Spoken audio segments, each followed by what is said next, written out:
Hey everyone, Scott here, and this is my GoPro Hero 4 Black. I've had this thing since the launch date, which was in September of 2014. It is January 2025 as I'm making this video, and which, that makes it about 10 years old, if my math is correct. And I love this thing. This is probably one of the best cameras that I've ever had. It's kind of funny, I received this thing as a gift. I was a photographer back then. I was not into video at all, but I wanted something small and light that I could attach to my bike or anything else really, my car. Something that I could get really cool pictures with in a very easy way, and that's what this thing was. That was my intention, and that's what I used it for, and it was great, but it wasn't until I started messing around with the video features that it kind of changed my life. It kind of changed my content life, I should say, and that's when I became a video guy. Anyway, let's just get into the pros and cons of this thing, which is the entire point of this video. So first things first, the pros. I don't even know where to begin. There's so many. I think the thing that I like the most is the small, compact size. That's the primary reason why I got this thing, and it has fully satisfied my need there. Image quality is very good. It's that comes with a caveat though. You need to be in really good sunlight, kind of like what I'm shooting in right now. When you get into low light situations or in the dark, it's terrible. The same thing goes with video. You need a lot of light. This thing was terrible in that regard. Another thing that I really liked about this thing is the audio. And just a quick word about the audio. This 10-year-old GoPro has better sound, or it captures sound better than the newest GoPro, in my opinion. And as a matter of fact, I use this thing as a secondary camera whenever I'm recording video, just to capture sound, because it's that good. It's not tinny at all, it's not muffled, and it just does things. It's good enough for camera quality audio, let's just say that. Another thing that I really like is how tough it is. I've had this thing strapped to my bike. It's fallen off my bike at speed many times. And as a matter of fact, I mean, you can see some scratches here. I busted this lens once. It was a high-speed crash. It fell off the bike and it shattered the lens. And that was the only damage. I mean, there are some scuffs and scrapes on this thing, but overall it's held up well. And I should say that leads me into the next pro, which is easy repairability. I replaced the lens myself simply by watching an iFixit video, and they showed that it was really simple.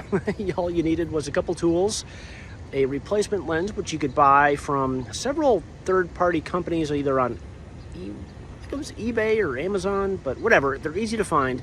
And I did it myself within 10 minutes, so that's awesome. So easy repairability is good. And now maybe let's get into the cons, and there are a few. I mean, it's not a perfect camera.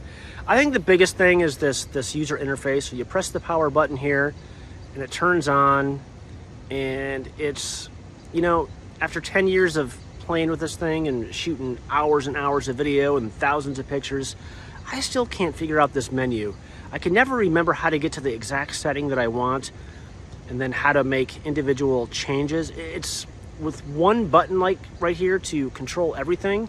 I guess there's this little settings tool here that you can see. I totally forgot what this button is for. I don't know. Anyway, the point is that the menu structure is just totally convoluted. I can't remember how things work, and that's my biggest gripe by far about this thing. As I already mentioned, image quality, video quality is terrible in low light. You need a lot of light for this thing to really shine, so that kind of sucks. And then maybe another another con would be this battery cover down here.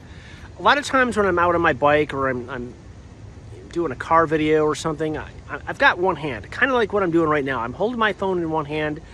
I need to change out the battery on this thing because the battery life sucks, which is another con I should mention. But if I need to change the battery one-handed, I can't quite get into this thing very easily. There I go.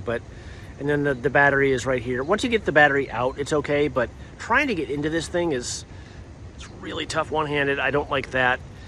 But I know why they did that, because they're trying to make it as dust-proof and waterproof as possible.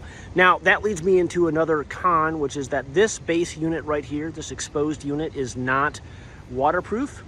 You need a case, which leads me to another con, is that when you have this thing in a case, it rattles around in the case. The case from GoPro, it rattles around, then you get that rattling sound, and all the audio is muffled, so it's, I don't know, it's a little bit annoying.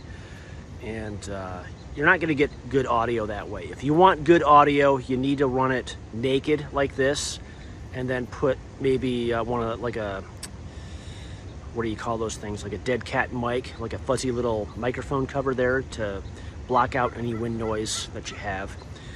I like the easy access to the SD card here and the charging slot.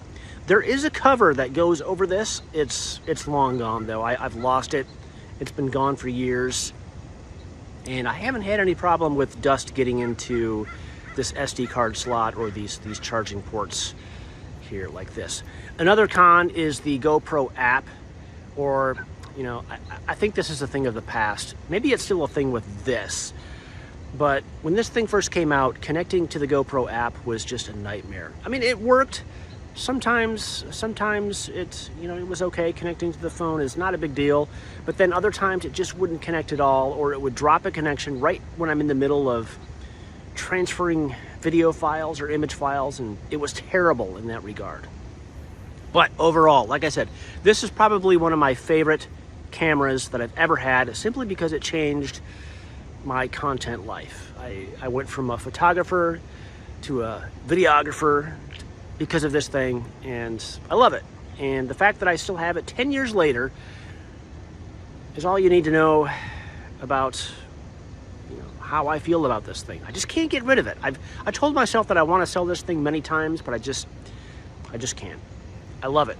Anyway, if you have any questions or comments, do leave them in the comment section below. And yeah, thanks for watching.